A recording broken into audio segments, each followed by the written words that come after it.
السلام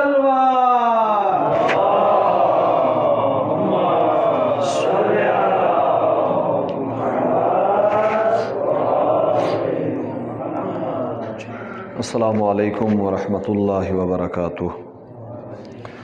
اعوذ باللہ من الشیطان الرجیم، بسم اللہ الرحمن الرحیم، الحمد للہ رب العالمین، الصلاة والسلام علی سید الانبیاء والمرسلین، سیدنا و مولانا ابی القاسم محمد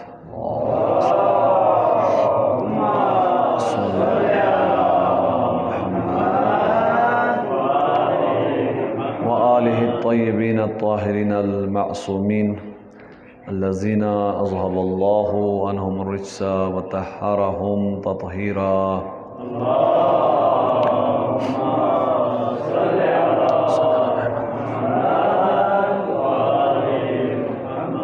وقال اللہ تعالی فی محکم کتابہ المجید وفرقانہ الحمید وهو اصدق القائلین وقولہ الحق۔ ان الذين قالوا ربنا الله ثم استقاموا تتنزل عليهم الملائكة الا تخافوا ولا تحزنوا وابشروا بالجنة التي كنتم توعدون۔ صدق اللہ العلی العظیم۔ وقت دعا ہے، خدایا عزاداران امام حسین و محافل اعضاء کی حفاظت فرما دے۔ اربعین امام حسین کو منانے کے لیے کربلا معلیٰ میں کروڑوں افراد عزاداران امام حسین و پوری دنیا میں عزاداران امام حسین اربعین کے اجتماعات میں مصروف ہوں گے۔ ان تمام عزاداران امام حسین کی جان مال عزت آبرو کی حفاظت فرما دے، دشمنان عذاب آزاد فرما دے۔ پروردگار عالم بہت سارے مومنین مریض ہیں، پریشان حال ہیں، مصیبت زدہ ہیں، بے روزگار ہیں، بے اولاد ہیں، امتحانات دیے ہیں، کامیابی کے لیے دعا کی استطاع کی ہے۔ ان تمام مومنین کی حاجات کو روا فرما دے۔ مریضہ کو خصوصاً بعض مومنین نے التماس دعا کہا ہے، بعض جوانوں کا آپریشن ہونا ہے، بعض گردے کے مریض ہیں، بہت سارے دیگر مومنین و مومنات نے استطاع کی دعا کی۔ تمام مریضوں کو شفاء کامل دعائے عاجل عنایت فرما دے۔ پروردگار عالم اس مرکز کو تعمیر کرنے والے و آباد رکھنے والے مومنین اور اربعین تک یہ مجالس کرنے والے جوانان مومنین، پروردگار عالم ان کی توفیقات خیر میں اضافہ فرما دے، ان کی اس عبادت کو اپنی بارگاہ میں قبول و مقبول فرما دے، اس محلے کو ہر قسم کی مشکل پریشانی بحران و مصیبت و مشکل سے محفوظ فرما دے۔ ہم سب کے مرحومین، اس محلے کے مرحومین اور اس سال مرحوم ہونے والے و محبان اہل البیت شرق و غرب عالم میں جہاں کہیں بھی ہیں، انہیں شفاعت اہل البیت نصیب فرما دے۔ مظلومین کو ظالمین پر غلبہ عنایت فرما دے، ظالمین، مستکبرین، شیاطین، دشمنان دین و قرآن کو ذلیل و رسوا فرما دے۔ ملک عزیز پاکستان کو سلامتی و استحکام عنایت فرما دے۔ اس ملک کے ساتھ خیانت کرنے والے اندرونی و بیرونی خائنین و دشمنوں کو ذلیل و رسوا فرما دے۔ علماء کرام، مجتہدین اعظام، مبلغین اعظام، بالخصوص رہبر معظم انقلاب سید علی خامنئی کو طول عمر عنایت فرما دے۔ انقلاب اسلامی کو انقلاب امام زمن سے متصل فرما دے، ہمارے آخری حجت کے ظہور میں تعجیل فرما دے۔ ہم سب کو آپ کے اعوان و انصار بلکہ آپ کے لشکر کے سرداروں میں سے ہونے کی توفیق عنایت فرمائے۔ اپنی دعاؤں کی قبولیت کے لیے درود پڑھے محمد و آل محمد کی ذات پر۔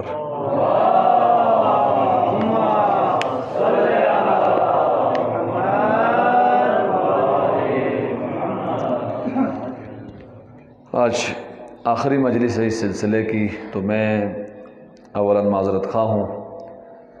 ظاہر سی بات ہے یہاں اہل البیت کے پیغام کی ترجمانی کرنی ہوتی ہے، مجھ جیسے ابتدائی طالب علم کے لیے ممکن بھی نہیں۔ معذرت خواہ ہوں، حق ادا نہیں ہو سکا اور آپ کا کافی وقت لیا گیا۔ شکریہ ادا کرتا ہوں امام بارگاہ آل عمران کے ان جوانوں کا، مسائلین کے، جنہوں نے اس حقیر و ابتدائی طالب علم کو موقع دیا۔ خداوند متعال آپ سب کی توفیقات میں اضافہ فرمائے، اور خداوند متعال ہمیں جو بھی ہم کہتے ہیں اس پر عمل کرنے کی توفیق عنایت فرمائے۔ خداوند متعال ہمیں راہ اہل البیت پر بصیرت و استقامت عنایت فرمائے۔ موضوع سخن ایمان و مومن کی صفات آپ کی خدمت میں بیان ہو رہی تھی، اور بحث ہماری اس آیت تک پہنچی جس کو کل بھی کچھ اشارتاً بیان کیا، ان الذین قالوا ربنا اللہ، وہ لوگ جو کہتے ہیں ہمارا رب ہے اللہ، ثم استقاموا، اور اس پر استقامت دکھاتے ہیں۔ جب اللہ رب ہے کہا، بہت سارے لوگوں کے مفادات کے مقابلے میں آپ کو اٹھنا پڑے گا۔ اللہ رب ہے کہا تو بہت سارے ناپسندیدہ کاموں سے ہاتھ اٹھانا پڑے گا، اس کے لیے استقامت چاہیے۔ بہت سارے لوگ طنز و توہین و تمسخر بھی کریں گے، البتہ جب اللہ کا نام لیں گے تو بہت ساری طاقتیں غیبی ملائکہ کی صورت میں، مؤمن افراد کی صورت میں آپ کے بازو و مددگار بنیں گے۔ ان تمام مراحل میں ثم استقاموا، جو استقامت دکھائیں اللہ و الہی راستے کو اپنانے کے بعد، تتنزل علیہم الملائکہ، ان استقامت دکھانے والے لوگ ایمان کی راہ میں ان پر ملائکہ نازل ہوتے ہیں، اور ان کے لیے کوئی اللہ تخافوا ولا تحزنوا، کوئی حزن، خوف، ضعف، کمزوری ان کے لیے نہیں ہوتی۔ وَأَبْشِرُوا بِالْجَنَّةِ، اور انہیں اس پاکیزہ زندگی گزارنے کے عوض جنت کی بشارت، اور وہ جنت التی کنتم توعدون، جس جنت کا وعدہ دیا تھا۔ خداوند متعال اس آیت میں اولاً خدا کو اپنا رب ماننا، ایمان، اور ایمان پر استقامت، یہ دو چیزیں اگر ہمارے اندر آئیں تو وہ ملائکہ اس پر نازل ہوتے ہیں۔ ملائکہ کی نظر رحمت اس کا طرف ہوتی، ویسے بھی ملائکہ رزق و برکت و روزی و مال و منال لانے کا ذریعہ ہیں۔ انسان گناہ کرنے کی وجہ سے شیاطین کے قریب ہوتا ہے، اور شیاطین انسان کے قریب ہونے سے دل میں وسوسے اور برے آئیڈیاز ڈالتے ہیں، انجیکٹ کرتے ہیں، اور خدا انسان پاک رہے تو اس کے دل میں اچھے آئیڈیاز، اچھا سوال، اچھی سجیشن و تجویز، کسی اچھے کام کرنے کا شوق ملائکہ انسان کے دل میں انجیکٹ کرتے ہیں۔ تتنزل علیہم الملائکہ، انسان فیل کر سکتا ہے پاکیزگی اختیار کرے تو۔ یہ واقعہ بارہا بتایا ہے، اور ہمارے لیے امید بخش ہے یہ عنصر۔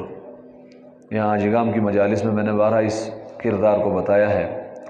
امریکہ کی ایک خاتون ہیں، بات ہماری چل رہی ہے، اگر ایمان کی راہ پہ رہیں اور استقامت دکھائیں ملائکہ نازل ہوتے ہیں۔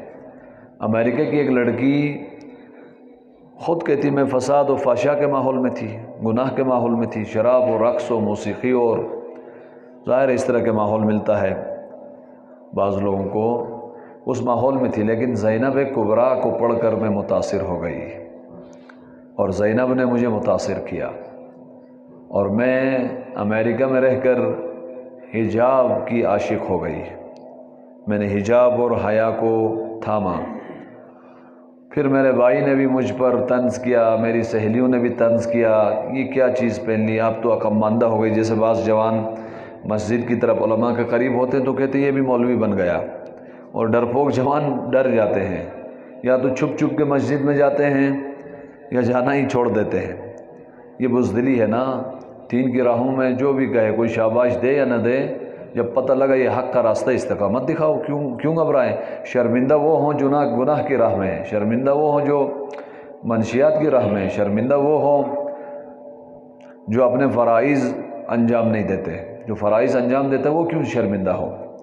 خیر اس عورت نے حجاب پہننا شروع کیا، اور کہا آج کے بعد شراب اور رقص و موسیقی اور فساد کے ماحول کے قریب بھی نہیں جاؤں گی۔ اب اللہ امتحان بھی لیتا ہے استقامت کا۔ یہ تو انہوں نے دعویٰ کیا حجاب کو اپناؤں گی اور فساد کے قریب نہیں جاؤں گی۔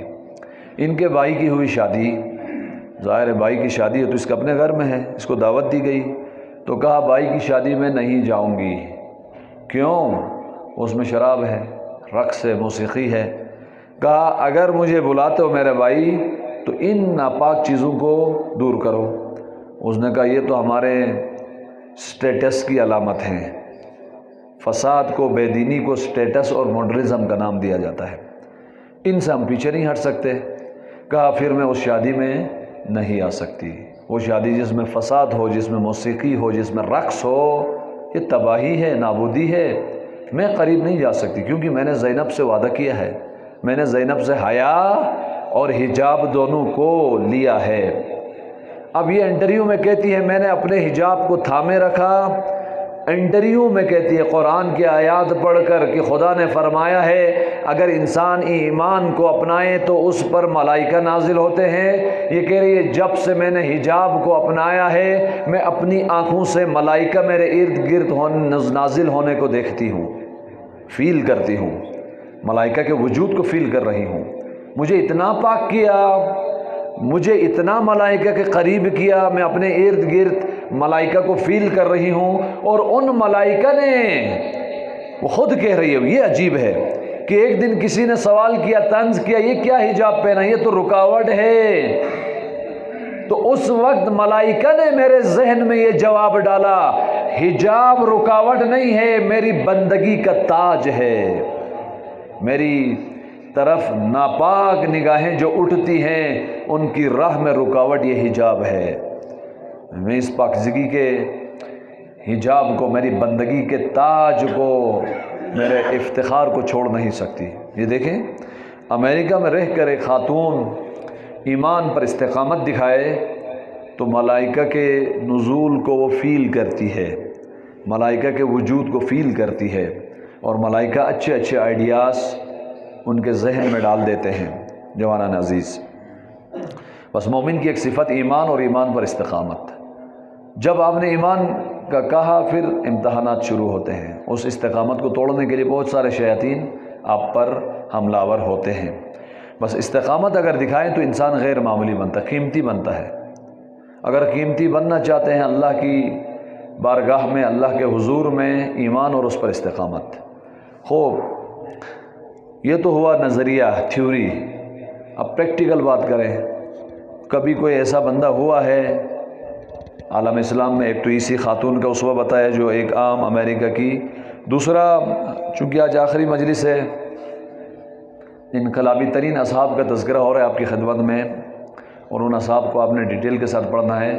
آج میں کوشش کروں گا، ایک تو اربعین کا بھی میسیج ہے، دوسرا اصحاب اور جو ایمان کے اعلیٰ مقامات پر فائز تھے ان میں سے ہیں، اس کردار کو سمجھنے کی ضرورت ہے۔ زینب صرف خواتین کا اسوہ نہیں ہے، خواتین، مرد و زن، عورت و مرد دونوں کا رول ماڈل و اسوہ ہے، یہ چیز اپنے ذہن میں باندھے۔ اور زینب، جو بعض لوگ اعتراض کرتے اسلام پر، اسلام میں عورتوں کے حقوق نہیں ہے، عورتوں کو کیا دیا، کہاں پہنچانا چاہتے اسلام، صرف مردوں ہی کے بارے میں ہے اسلام میں، تو ان تمام شبہات کا جواب جوانان زینب کبریٰ، فاطمۃ الزہرا جیسی شخصیات کو پڑھ کر دیکھ سکتے ہیں۔ اگر کوئی چاہتے ہیں اسلام عورتوں کو کس مقام تک پہنچاتا ہے، کن ذمہ داریوں کے لیے تیار کرتا ہے، اس کی بصیرت کے لیول کو کتنا بڑھاتا ہے، اس کے مقام کو کتنا بڑھاتا ہے، اسلام کتنی عظمت عورت کو دیتا ہے، ذرا دیکھیں زینب کبریٰ کے کردار کو۔ اور اسلام نے عورتوں کو اتنا بڑا مقام دیا کہ وہ زینب، زین اب نام دیکھیں، زین کہتے زینت کو، اب کہتے ہیں بابا کو، بابا کی زینت۔ بابا کون ہیں؟ امیر المؤمنین، امام المتقین، اللہ کے بعد بزرگ رسول اکرم، رسول اکرم کے بعد تمام انبیاء سے بزرگ، تمام ائمہ سے بزرگ امیر المؤمنین۔ اور زینب کا کیا مقام ہوگا؟ جو علی کو زینت بخشتی ہو، جو علی کی زینت ہو۔ بس اسلام نے عورت کو بڑا مقام دیا ہے، اس کو دیکھنا ہے، زینب کبریٰ کے کردار کو دیکھیں۔ لیکن افسوس کے ساتھ یہ اعتراف ہمیں کرنا پڑے گا، عورت کی طرف جو اسلام نے عورت کا مقام بیان کیا ہے اور عورت کی ذمہ داریاں بیان کی ہیں وہ ہم نہیں سمجھ سکے۔ تشیع و ہمارے ائمہ علیہ السلام نے و قرآن میں جو عورت کا مقام بیان کیا ہے، نہ ہم اپنی عورتوں کو بتا سکے، نہ ہمیں خود معلوم ہو سکا۔ یہ ہماری ناکامی ہے۔ جو مقام قرآن و اہل بیت نے دیے اس مقام کو زندہ کرنے کی ضرورت ہے۔ افسوس کے ساتھ عورت کو مسلمانوں نے نہیں سمجھا. جس عورت کو قرآن نے خوبصورت انداز میں بیان کیا، عورت کی ذمہ داریاں بیان کی، عورت کے کیا کیا مقامات ہو سکتے ہیں، مسلمانوں نے نہ اسلام نے. زیادہ تر شبہات اسلام کی طرف عورت کی نسبت مسلمانوں کو دیکھ کر آتے ہیں. مسلمانوں نے عورت کو انسان نہیں سمجھا ہے. یہ بہت بڑی انسانی نگاہ نہیں کر سکے. عورت کو خادمہ سمجھا، عورت کو نوکرانی سمجھا ہے، عورت کو عورت نہیں سمجھا، انسان نہیں سمجھا. یہ مسلمانوں نے غلطی کی ہے اور کر رہے ہیں. اب اس میں فرق نہیں، پڑھا لکھا ہو، ان پڑھ ہو، پی ایچ ڈی ہو، پوسٹ ڈاکٹریٹ ہو یا ان پڑھ گاؤں کا ہو، وہ عورت کو سمجھتے کوئی نوکرانی اور خادمہ ہے. یہ مسلمانوں کی ایک عمومی سوچ ہے. مغرب نے عورت کو عورت نہیں سمجھا. مغرب نے عورت کو مرد کی طرح ایک مخلوق سمجھا ہے. اس لیے جو عورت کے پوٹینشیل تھے، صلاحیتیں تھی، عورت کو جو مقام تھا، مغرب نے بھی اس کے ہاتھ باندھ دیے. عورت کو مرد کے شانہ بشانہ چلانے کے عوض عورت کو آوارہ بنایا، عورت کو فساد کا ایڈورٹیزمنٹ بنایا. کسی نے پوچھا بھائی یہ جو گاڑی کا ٹائر بیچنا ہو تو بھی عورت کو لاتے ہیں ایڈورٹیزمنٹ میں، کیوں؟ کیونکہ عورت کو اسی طرح سمجھا ہوا ہے، فساد کا ذریعہ سمجھا ہوا ہے، اپنی شہوتوں کی تسکین کا ذریعہ. عورت کو عورت نہیں سمجھا، انسان نہیں سمجھا. مسلمانوں نے، مغرب نے عورت کو عورت نہیں سمجھا، مرد کے شانہ بشانہ کہا نہیں آپ میل اور فیمیل نہیں، محرم و نامحرم نہیں، آپ انسان ہو، دونوں اپنی مرضی کی زندگی گزارو. یہ دونوں گمراہ کن نگاہیں ہیں. یہ دونوں انسان عورت کے حقوق پر ڈاکہ ڈالنے والی نگاہیں ہیں. جب تک یہ نگاہیں ہوں عورت اپنا مقام معاشرے میں نہیں پا سکتی. جب تک یہ نگاہیں ہوں سوسائٹی کی 0.5% آبادی، 50% آبادی اپنا رول پلے نہیں کر سکتی. آئیں کربلا میں، آئیں اسلام میں، اہل البیت کے مکتب میں آئیں، زینب کبریٰ کو سمجھے. زینب کبریٰ کا مقام دیکھ کر ہم اپنی ماں، بہن، زوجہ، بیٹی کی نسبت اپنی نگاہ درست کریں گے تو پھر ہماری خواتین بھی زینب کبریٰ کے کردار کو اپنانے کے لیے قابل ہوں گی. خود عورتیں بھی اپنے آپ کو درست نگاہ سے نہیں دیکھتی، خود کو بھی اپنے آپ کو کوئی نوکرانی اور ملازمہ سمجھتی ہیں. البتہ اس کا مطلب یہ نہیں کہ عورت گھر میں کام نہیں کرے. عورت کے لیے گھر میں کام کرنے کو جہاد کہا گیا ہے. جہاد المرأتی حسن التبعل. عورت کا جہاد گھر کے یہی کام کاج کرنے ہیں، اسی کو جہاد کہا. جب عورت گھر میں مجاہدہ ہے اور عورت پوری زندگی گھر میں رہتی ہے، اس کا مطلب پوری عمر عورت کی جہاد پر گزرتی ہے، مجاہدہ ہے. مرد بعض اوقات مجاہد بن سکتے، وہ بھی کم، کچھ افراد. مرد اتنے مجاہدت کے مقامات پر نہیں جا سکتے. خیر، ہم حضرت زینب کبریٰ کو سمجھیں اور ہم اپنی عورتوں کو بھی یہ اسوہ پیش کریں، اور عورتوں سے بڑھ کر جوانوں کے لیے بھی یہ اسوہ ہدایت ہے. اولاً زینب کبریٰ کے القابات دیکھیں. یہ القابات زینب کے کردار کے کسی نہ کسی پہلو کو بیان کرتے ہیں. خود القابات میں زینب کبریٰ کی شخصیت کو سمجھا جا سکتا ہے. زینب کبریٰ کو دیکھیں، عالمہ کہا گیا، ایمہ نے کہا عالمہ. اور یہ اصحاب جتنے بھی آپ کی خدمت میں بیان ہوئے اصحاب کرام، سب عالم، فاضل، فقیہ تھے. اس کا مطلب یہ ہوا اہل البیت کو جاہل افراد نہیں چاہیے.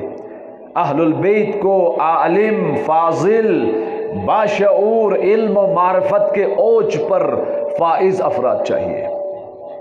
زینب کبریٰ اس میدان میں اسوہ ہے.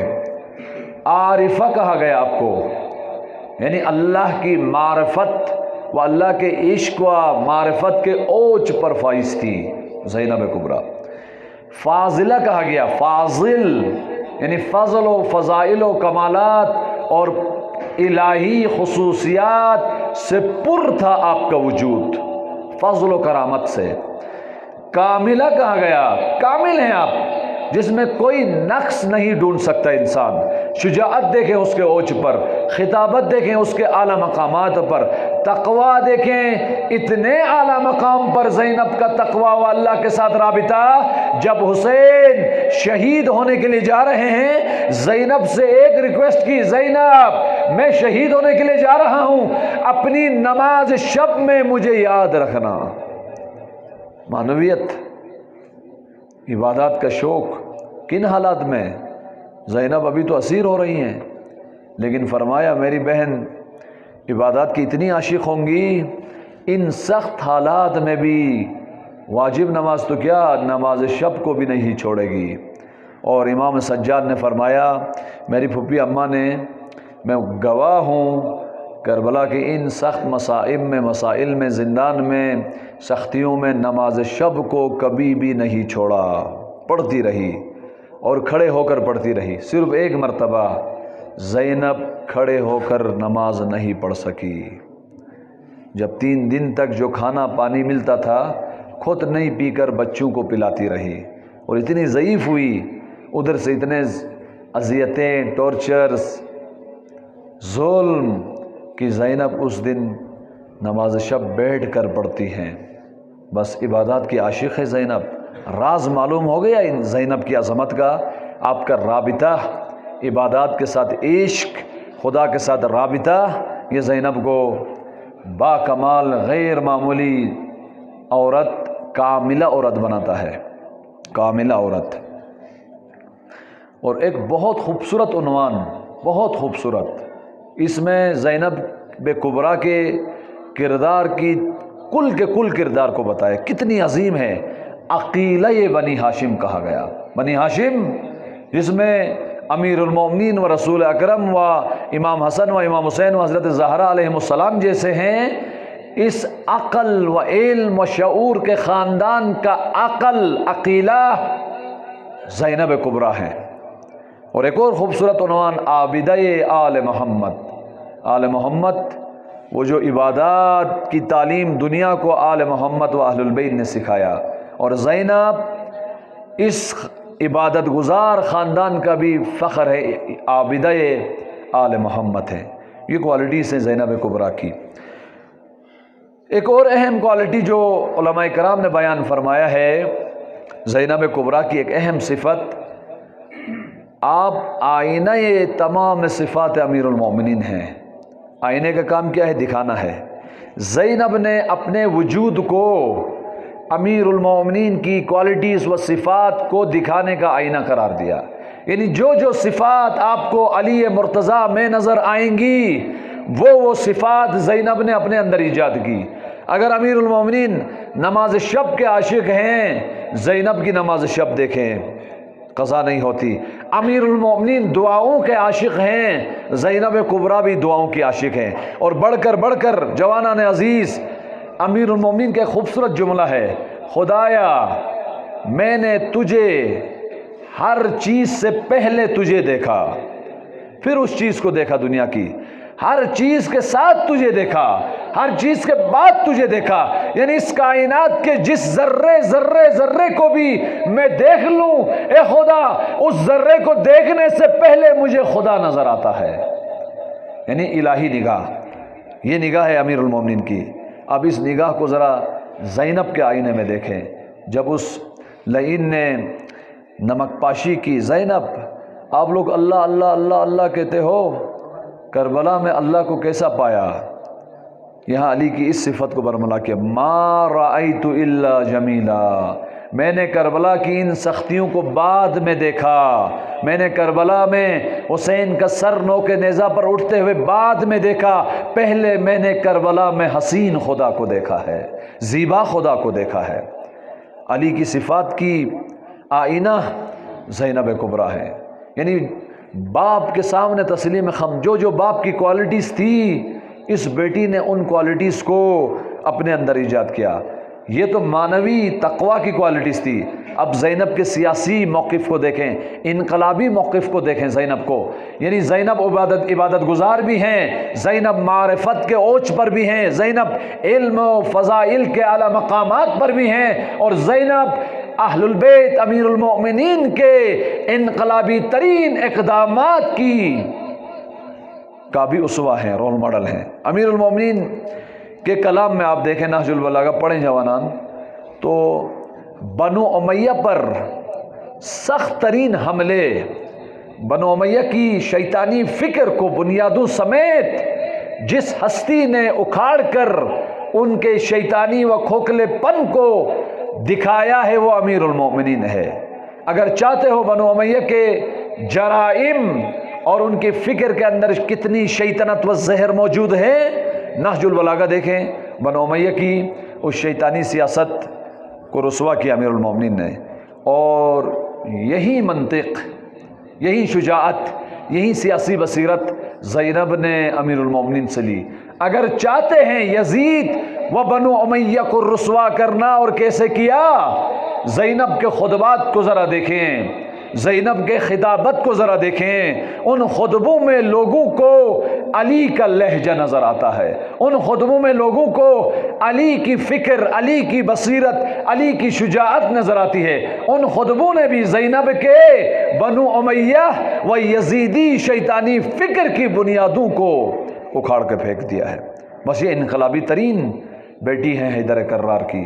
یہ بیٹی جب علی کا سیاسی موقف بیان کرتی ہے وہاں بھی زینت ہیں اپنے بابا کے لیے۔ یہ بیٹی جب علی کی عبادات کی صفت کو بیان کرتی ہے وہاں بھی بابا کی زینت ہے۔ یہ بیٹی جب علی کی مناجات کی ترجمانی کرتی ہے وہاں بھی بابا کی زینت ہے۔ جب یہ بیٹی علم و فضائل اور اپنی عقلانیت کا اظہار کرتی ہے وہاں بھی اپنے بابا کی زینت ہے زینب کبریٰ۔ لیکن نہیں سمجھ سکے اس پاکیزہ خاتون کو، اسوہ نہیں بنا سکے۔ کتنا افسوس ہوتا ہے جس قوم کے پاس زینب ہو، اس قوم کی بیٹیاں آج کس کو اپنا رول ماڈل بنا رہی ہیں؟ اس قوم کی بیٹیوں کا لباس کون ڈیزائن کر رہے ہیں؟ ان کے لباس کے پسند کا معیار کیا آ گیا ہے؟ اس قوم کے پاس زینب ہو، وہ زینب لباس کا بھی ہنر سکھاتی ہیں، حجاب کا ہنر سکھاتی ہیں، علم حاصل کرنے کی ڈائریکشن بھی دیتی ہیں، مناجات اور عبادات سے اپنے دل کو منور کرنے کا جذبہ و عزم بھی ایجاد کرتی ہے۔ اور آج کے زمانے میں انقلابی ترین اپنے علماء و فقہا و مجتہدین کے انقلابی ترین موقف کی ترجمانی کرنے والے مبلغ بننے کا ہنر بھی یہ بی ہمیں سکھاتی ہیں۔ 5 سال کی عمر میں زینب کبریٰ نے جو حدیث و قرآن اپنے بابا سے اور اپنی ماں زہرا سے سیکھا اس کی تبلیغ شروع کر دی۔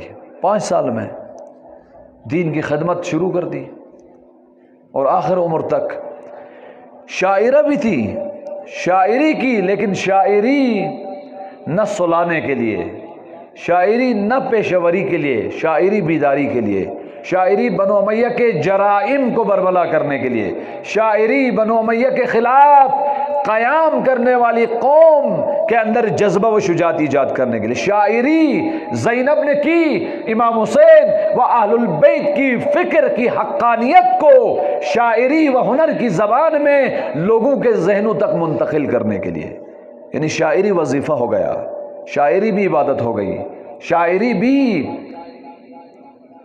ذمہ داری ہو گئی زینب کبریٰ کی۔ پروفیشن نہیں ہوا، پیشوری نہیں ہوئی، شاعری زینب کی عبادت ہو گئی۔ مثلا آپ نے بنو امیہ کے جرائم کو اس شعر کی صورت میں بتایا، یا ہلالا لمستتم کمالا۔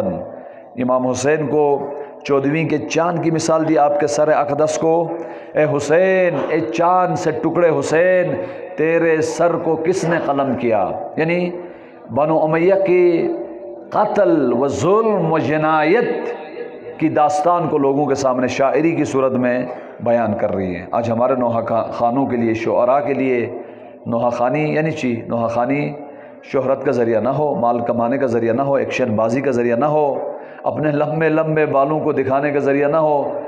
شاعری زینب کی طرح امامت کی فکر کو منتقل کر کے ایک نسل کی تربیت اس فکر کے مطابق کرنے، اور ایمہ کے دشمن اور استکباری طاقتوں کے جرائم کو شاعری میں برملا کر کے ان استکباری طاقتوں سے دور و نفرت کرنے کے لیے میڈیم ہو۔ زینب کبریٰ نے اس میڈیم سے برملا بھرپور استفادہ کیا، خطابت میں بھی آپ نے اسی منطق کو مد نظر رکھا۔ ایک اور اہم خوبی اس ہستی میں دیکھا جا سکتا ہے کہ شروع میں عرض کیا کہ کوئی چاہتا ہے اہل دین اسلام کے اندر جوانان، اسلام کے اندر، قرآن کے اندر، نہج البلاغہ کے اندر، عزاداری کے اندر، ائمہ کی تعلیمات کے اندر کسی انسان کو بدلنے کی، تربیت کرنے کی، کمال تک پہنچانے کی کتنی صلاحیت و پوٹینشل ہے، یہ سوال ہو ہمارے جوانوں کے ذہن میں۔ ہم اگر اسلام کی طرف آئیں گے تو کیا فرق پڑے گا؟ ہم اگر اسلام سے دور اگر خدا نہ خواستہ ہوئے تو کیا نقصان ہوگا؟ اگر اسلام کی طرف آئے، اسلام کے پیغام کو ہم نے قبول کیا تو ہماری زندگی کے اندر کیا تبدیلی آئے گی؟ ہمیں کتنا بڑا مقام و کتنا بڑا کمال و کتنی بڑی فضیلتیں و کوالٹیز ہمارے اندر ایجاد ہوں گی؟ یہ سوال ہو، اس سوال کا جواب زینب کبریٰ ہے۔ آپ زینب کبریٰ کو دیکھیں، کتنی کوالٹیز، کتنی اعلیٰ درجے کی شخصیت۔ بعض علماء نے کہا مل زینب وما ادرا کمل زینب، زینب کون ہے؟ کاملہ ہیں، عاقلہ ہیں، عالمہ ہیں، عابدہ ہیں، عالمہ غیر مفہمہ ہیں، جس نے کسی نے نہیں سکھایا، نہ کوئی سکھا سکتا ہے۔ وہ اہل البیت کے گھرانے کی پاکیزہ بیٹی، اس مقام تک اسلام نے، اسلام کی تعلیمات نے زینب کبریٰ کو پہنچایا۔ بس اسلام کی طرف آئے، اتنی بلندیاں میں اور آپ کی بھی منتظر ہیں، اتنے فضائل، کم سے کم ان فضائل کی راہ میں ہم بھی آ سکتے ہیں، ہماری قوم بھی، ہمارے جوانان بھی بافضیلت ہو سکتے ہیں۔ اس کے لیے اس اسوے کو دیکھیں۔ زینب کبریٰ خاندانی زندگی میں اسوہ ہیں، سیاسی زندگی میں اسوہ ہیں، فداکاری و قربانی کے اسوہ ہیں، اجتماعی ذمہ داریوں کو کس طرح سے مینج کیا جاتا ہے۔ بحرانوں میں راہبروں کی ایک صفت یہ ہے جوان، بحرانوں میں راہبران نہ پریشر کا شکار ہوں، نہ کنفیوژن کا شکار ہوں، نہ باشیاطین ان راہبروں کے ذہن کو منتشر کرنے کے لیے دائیں بائیں فتنے ایجاد کرتے ہیں۔ راہبران کی کوالٹی یہ ہے، ان بحرانوں کو، ان چیلنجز کو، ان مشکل حالات کو امام کی خدمت، دین کے غلبے و شیطانوں کی نابودی کے فرصت و اپرچونٹی میں بدلنا، یہ رہبروں کی کوالٹی ہے۔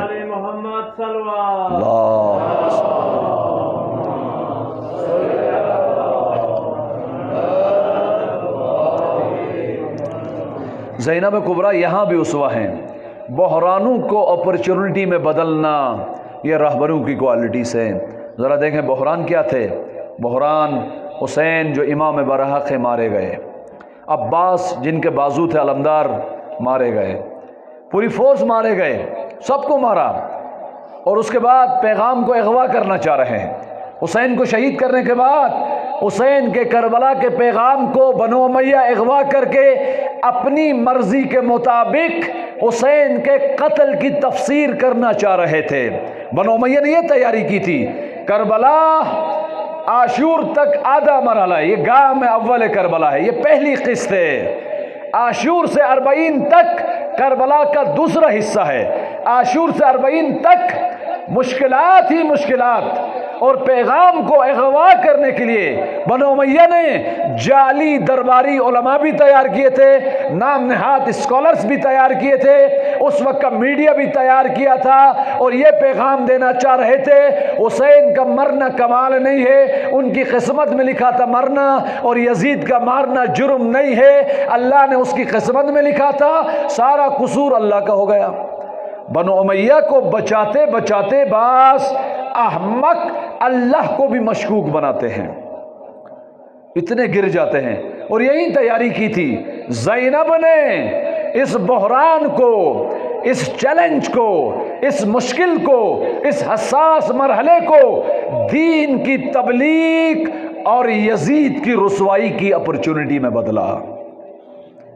بحرانوں کی مینجمنٹ راہبران دینی زینب کبریٰ سے سیکھیں، خصوصاً شام غریباں کے بعد زینب کبریٰ کا کردار بہت بے نظیر، با کمال، مینجمنٹ رہبران دینی سیکھیں، پھر دیکھیں قوموں کو چند تھوڑے سے وسائل سے قوموں کو سیسا پلائی ہوئی دیوار بنا سکتے ہیں۔ زینب کبریٰ کے کردار کے اندر اتنے درس ہمارے لیے موجود ہیں۔ ایک اور خوبی اس بیوی کے اندر رہبر معظم کے بقول زینب بصیرت کا بلند کوہ ہیں اور صبر و استقامت کا چٹان ہیں۔ زینب کبریٰ استقامت ذرا دیکھیں، صبر، اب صبر کی بھی دو اقسام ہیں۔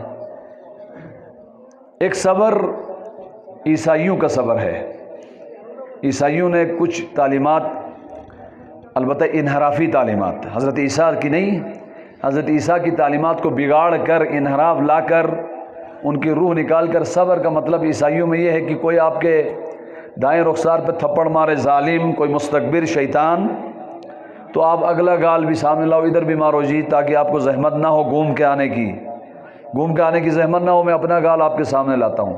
یعنی صبر سے مراد ظالم جتنا ظلم کریں آپ صبر کرو، یعنی اس کو ایکسیپٹ کرو، اس کے خلاف قیام نہ کرو، اپنی قسمت سمجھ کے اس کے سامنے تسلیم ہو جاؤ۔ یہ صبر نہیں، یہ گمراہی ہے، یہ جرم ہے خود۔ ظلم کرنا بھی ظلم ہے، اور ظلم کو قبول کرنا بھی ظلم ہے، نہیں کرو۔ صبر کا مطلب عاشورائی صبر کا مطلب آپ نے ایک مقصد کو انتخاب کیا ہے الہی۔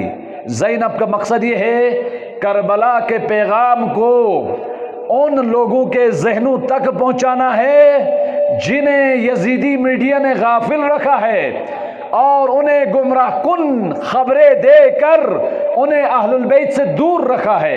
میرا مقصد یہ ہے ہاتھ پہ رسن کیوں نہ بندھے جائیں، بھوکی رہوں پیاسی رہوں، تعزیانیں برداشت کروں گی، ان گمراہ ذہنوں تک حسین کا پیغام پہنچا کر انہیں حسین کے ناصر پیروکار شیعہ بنانے تک جو بھی مشکل آئے گی اس مشکل کو تحمل کروں گی، لیکن اپنے مقصد کو نہیں چھوڑوں گی۔ یہ صبر ہے۔ جب تک آپ کا مقصد نہ ملے، مشکلات جتنی آئیں ان مشکلات کی وجہ سے گھبرا کر، مایوس ہو کر الہی مقصد کو نہ چھوڑنا، یہ صبر کہلاتا ہے۔ زینب کبریٰ نے یہ صبر دکھایا، اور اس صبر نے کربلا و اربعین کے پیغام کو بچایا۔ ایک اور صفت زینب کبریٰ کی احساس ذمہ داری، اور اس احساس ذمہ داری کی صفت نے زینب کو غیر معمولی بنایا۔ آج بھی جوانان عزیز، جیسے ڈاکٹر شہید محمد علی نقوی بانی ISO، وہ بیان فرمایا کرتے تھے ذمہ داری بڑی چیز نہیں ہے، بڑی ذمہ داریاں بڑے غیر ذمہ دار لوگوں کو ملتی ہیں، اور پاکستان میں تھوک کے حساب سے ملتی ہیں۔ پاکستان میں بڑی ذمہ داریاں سیاسی غیر ذمہ دار ترین افراد کو ملتی ہے۔ ذمہ داری بڑی چیز نہیں ہے، احساس ذمہ داری بڑی چیز ہے۔ جو ذمہ داری ملی ہے، اس ذمہ داری کا پاس رکھنا، اس ذمہ داری کو نبھانا، اس ذمہ داری کا حق ادا کرنا، یہ بڑی چیز ہے۔ اور یہی چیز جوانان اپنے اندر ایجاد کریں، غیر معمولی جوان بن جائیں گے۔ جس قوم کے جوانوں میں اپنے امام کی نسبت، دین کی نسبت، اپنے خاندان کی نسبت، اپنی جوانی کی نسبت احساس ذمہ داری آ جائے، اس دن اس کی تبدیلی کا آغاز ہو جائے گا۔ احساس ذمہ داری۔ زینب کبریٰ کو کربلا کون سی چیز لے کر آئی؟ کیا جنت کے وعدے؟ نہ، زینب کو کربلا، اور کربلا سے شام سے پھر مدینہ، جو چیز لے کر آئی وہ احساس ذمہ داری کہ میرا امام برحق قیام کر رہے ہیں، تحریک کا آغاز کیا ہے، میں نے اپنی صلاحیتوں کے مطابق احساس ذمہ داری کر کے اس امام کی تحریک کا حصہ بننا اور اس امام کے بازو بننا، یہ احساس ذمہ داری ہے۔ یہ چیز زینب کبریٰ کی عظمت کی نشانی ہے۔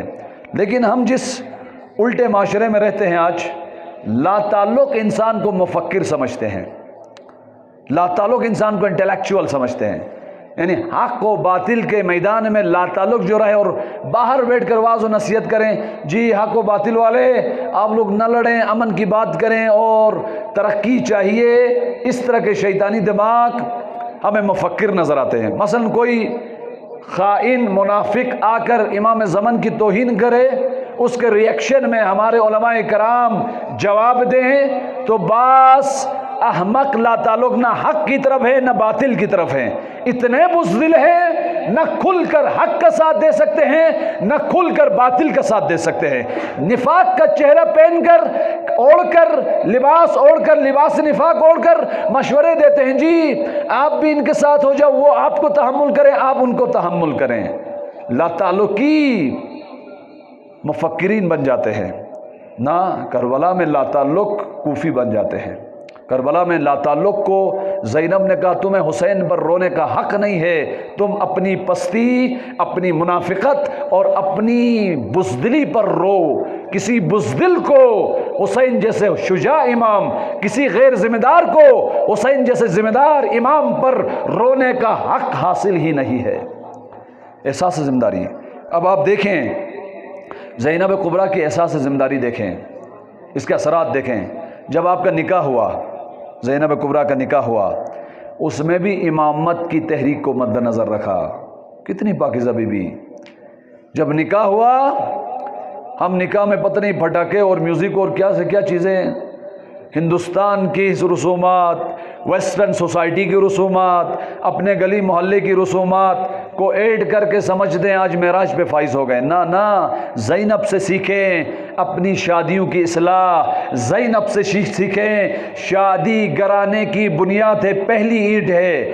اگر پہلی اینٹ میوزک، رقص اور محرم و نامحرم کی مکس گیدرنگ و بے حیائی کی اینٹ لگ گئی، یہ پوری عمارت آنے والی نسلیں بے حیا ہو جائیں گی۔ زینب نے اپنی شادی کی ابتدائی اینٹ میں امامت کی اطاعت و امامت کی پیروی و امامت کی نصرت کی اینٹ رکھی۔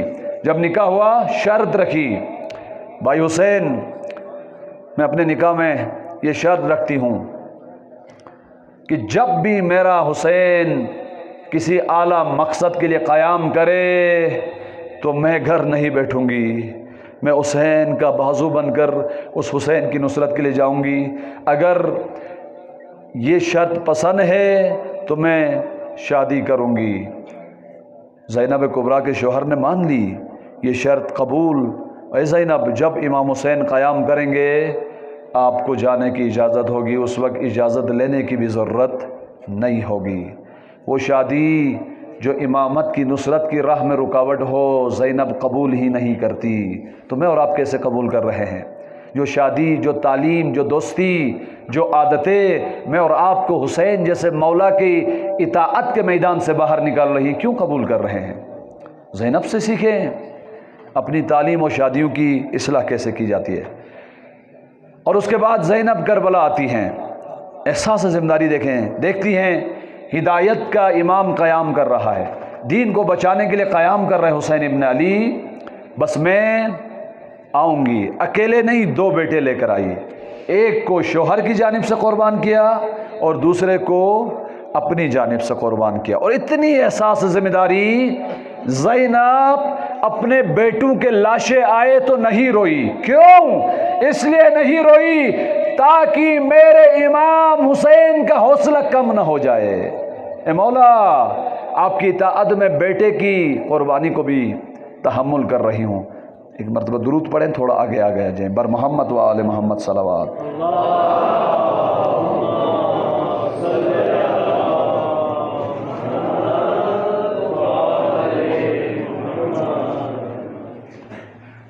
احساس ذمہ داری اتنی کہ امام کی راہ میں مشکل وقت آن پہنچائے، میں اپنے بیٹوں کو بھی قربان کروں گی۔ ایک اور اہم صفت زینب کبریٰ کی، بعد از کربلا بھی احساس ذمہ داری کا احساس کرتی ہیں، اور مدینے میں آنے کے بعد بھی دین کی تبلیغ، دین کی پرچار، تفسیر دین، پیغام کربلا کو ہر خاتون، ہر مرد، ہر چپے تک جب تک زندہ رہی پیغام عاشورہ کو پھیلانا اپنی ذمہ داری سمجھی۔ یہ نہیں کہا میں تو تھک گئی ہوں، بس ہو گیا، میں زندان میں گئی ہوں، میں نے حق ادا کیا، بھلے حق ادا کیا تھا، لیکن اس کے باوجود زینب تھکتی نہیں، مدینے میں بھی، شام میں بھی، جہاں جاتی ہیں پیغام عاشورہ و پیغام امامت کو پھیلاتی ہیں۔ میری گفتگو تمام۔ آخری صفت زینب کبریٰ کی امامت کی حمایت کا حق ادا کیا، امامت کی نصرت کا حق ادا کیا۔ ولایت مداری آپ کی زندگی کا منشور تھا، ولایت و امام کی اطاعت کے مدار میں زندگی گزاری۔ بعض ہالی ووڈ کے مدار میں زندگی گزار رہے ہیں، بعض تعصبات کے مدار میں زندگی گزار رہے ہیں، بعض منشیات و شہوتوں کے مدار میں زندگی گزار رہے ہیں، بعض غیر ذمہ داریوں کے میدان میں زندگی گزار رہے ہیں، بعض منافقت و غلامی کے مدار میں زندگی گزار رہے ہیں، اور بعض گمراہی کی انٹرٹینمنٹ اور غفلتوں کے میدان میں زندگی گزاری۔ یہ ان کا مدار ہے۔ زینب کبریٰ کی زندگی کا مدار، ایکسس، امام کی اطاعت، امام کی پیروی، امام کی نصرت۔ اور کیسے کیا؟ امام کا دفاع، امام کی حمایت، امام کا بازو۔ پہلے مرحلے میں جب تک حسین زندہ ہیں، حسین کا دفاع۔ جب حسین مارے گئے، شہید ہوئے، حسین کے پیغام کا دفاع زینب نے کیا، حق ادا کیا۔ اور زندہ امام، امام سجاد کی جان کا دفاع زینب نے کیا۔ یزید نے دربار شام میں مارنے کی کوشش کی کہ یہ حسین کا بیٹا کیسے بچ گیا؟ اب نے تو حکم دیا تھا تمام بچوں کو مار دو حسین کے، اسے بھی مار دو۔ ان کے لیے مارنے کیا مشکل تھی؟ مارنے کے لیے آئے، زینب سجاد کو لپٹ گئی اور کہنے لگی، اے لعینو، اگر آپ نے سجاد کو مارنا ہے تو پہلے زینب کو مارنا ہوگا۔ نہیں مار سکے۔ زینب نے خبردار کیا، زندہ امام کو بچایا اور امام حسین کے پیغام کو بچایا۔ اور امام کے سامنے تسلیم دیکھیں آقا جان، امام کے سامنے تسلیم کتنی مطیع تھی زینب کبریٰ۔ شام غریباں خیمے جل گئے، جلتے خیموں سے نکلتی تو کوئی جرم نہیں تھا، زینب نے وہاں سوال کیا۔ ولایت مداری دیکھیں کس لیول پہ زینب امام کی راہبر کی اطاعت کر رہی ہیں۔ علی مرتضیٰ نہج البلاغہ میں فریادیں کرتے رہے، مجھے میری اطاعت کرنے والے نہیں ملے اور میرے مخالفین کو، غلط راستوں میں چلنے والے لیڈرز کو اطاعت کرنے والے ملے، حق کے امام علی کو عمار جیسے نہیں ملے۔ این عمار۔ آج امام زمن کی بھی یہ حالت نہ ہونے پائے، خدا نہ خواستہ۔ زینب سے سیکھیں۔ خیمے جل رہے ہیں، زینب کبریٰ نے پوچھا، امام سجاد آیا جلتے خیموں میں جل جائیں یا باہر نکلیں؟ جو بھی آپ کا حکم ہوگا۔ زینب ماننے کے لیے تیار ہے، کیا کریں؟ ان حساس حالات میں بھی زینب نے امام سے سوال کیا۔ اس حد تک تسلیم ہے امامت کی تعلیمات کے سامنے، اور ہم امام سے ہی دور، امام کی تعلیمات سے آشنا نہیں ہیں۔ امام نے فرمایا، زینب خیموں سے باہر نکلو، خود بھی اور بچوں کو بھی نکالو۔ زینب کبریٰ حیا و حجاب کی مدافع ہیں زینب۔ بد حجابی جوانان عزیز فساد و فحشا کو، آپ مثال لے لیں ڈیم کی صورت میں، فساد و فحشا ڈیم کی صورت میں ہے، اور اس ڈیم کا پانی کھل جاتا ہے تو تمام فساد و فحشا گندگی ایک شہر میں منتقل ہو جاتی ہے۔ ڈیم سیلاب کی طرح آتا ہے۔ بے حجابی فساد و فحشا کے ڈیم کا دروازہ ہے، اس کو معمولی نہ سمجھیں۔ اپنی خواتین کو باحجاب باحیا بنانا جوان بائیوں کی ذمہ داری ہے۔ پہلے جوان بائی خدا نخواستہ بے غیرت بن جاتے ہیں، پھر ان کی خواتین کی چادر آہستہ آہستہ آہستہ پیچھے آنا شروع کر دیتی ہے۔ زینب حجاب کی مدافع تھی، روتی رہی میرا حجاب چھینا گیا، اور دربار یزید میں حجاب کا دفاع کیا۔ اے یزید، اے ابن طلقاء، اے ٹیررسٹ، اے دہشت گرد، اے جنایت کار، اے ظالم، اے مفاد پرست، تو نے آل رسول کے حجاب و پردے چھین کر ہمیں نامحرموں کے سامنے لایا ہے، اور اپنی بیٹیوں کو تو نے نامحرموں سے دور رکھا ہے۔ حجاب کا دفاع کیا۔ زینب کبریٰ کا امتیاز، افتخار حجاب تھا، تو آج زینبی خواتین کے لیے حجاب حیا بوجھ نہ ہو، افتخار ہو، افتخار۔ یونیورسٹی میں جاؤ، حجاب و حیا کی دفاع کرو۔ کالج میں جاؤ حجاب و حیا کا دفاع کرو، بازاروں میں جاؤ حجاب و حیا کا دفاع کرو۔ یہ ہے زینب کبریٰ۔ اور جب زینب کبریٰ پر بہت ظلم ہوا، نامحرموں نے زینب کے سامنے کس حالت میں تھے جوانان عزیز، میں وہ منظر بیان نہیں کر سکتا۔ دربار یزید کے دروازے سے وسط تک آنے تک زینب کو 72 گھنٹے کھڑا رکھا گیا۔ جب وسط تک آنے کو کہا، زینب آتی تھی، ایک قدم آگے بڑھاتی تھی، گرتی تھی، پھر اٹھتی تھی، پھر گرتی تھی۔ تھکی ہوئی زینب وسط میں آئی دربار کے، دائیں بائیں 800 نامحرم رقاص شرابی افراد کو بلایا گیا تھا۔ چھوٹے چھوٹے بچوں کو 8 بچوں کو ایک رسی میں باندھا گیا تھا۔ کچھ کا قد بلند تھا، کچھ کا قد کوتا تھا۔ جب ان بچوں کو اٹھایا جاتا تھا، گلے میں رسیاں، ایک رسی سے 8 بچوں کو باندھا ہوا تھا۔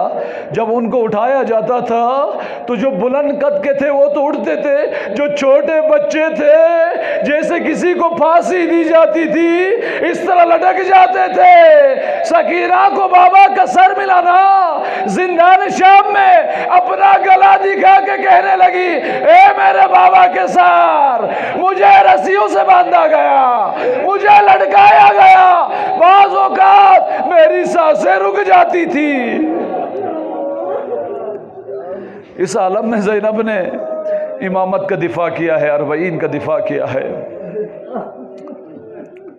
اور اسی حالت میں ان لعینوں نے حسین کے سر اقدس کو لایا، ایک تشت پر لایا، یزید لعین ممبر پر تھا، اس کے ہاتھ میں لاٹھی، اور حسین کے دندان مبارک کو لاٹھی سے مارنا شروع کیا۔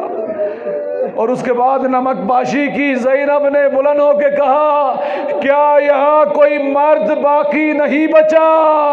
اس سے بڑا ظلم ہو سکتا ہے؟ وہاں کوئی مرد نہیں ملا زینب کو، زینب کبریٰ کو وہاں کوئی مرد نہیں ملا۔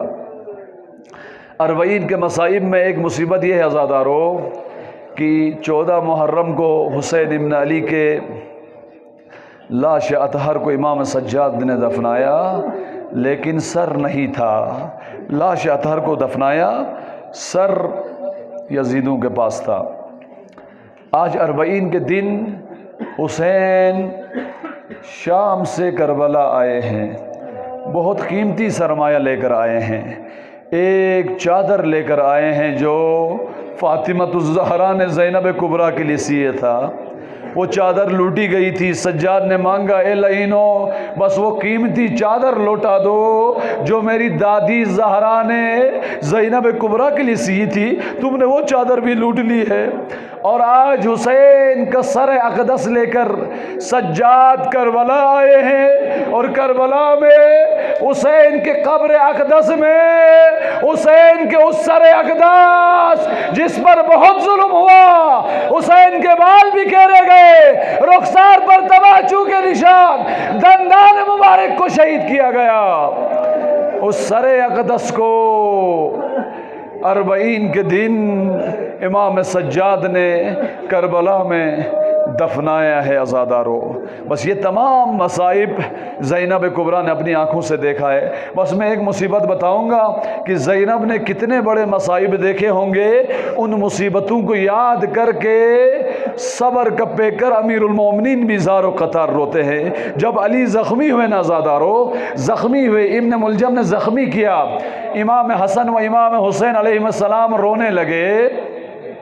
امام نے فرمایا، اب حسن بیٹا، حسین بیٹا، نہ رونا، صبر کرنا، صبر، یہ کوئی بڑی بات نہیں، تیرا بابا شہید ہو جائے گا۔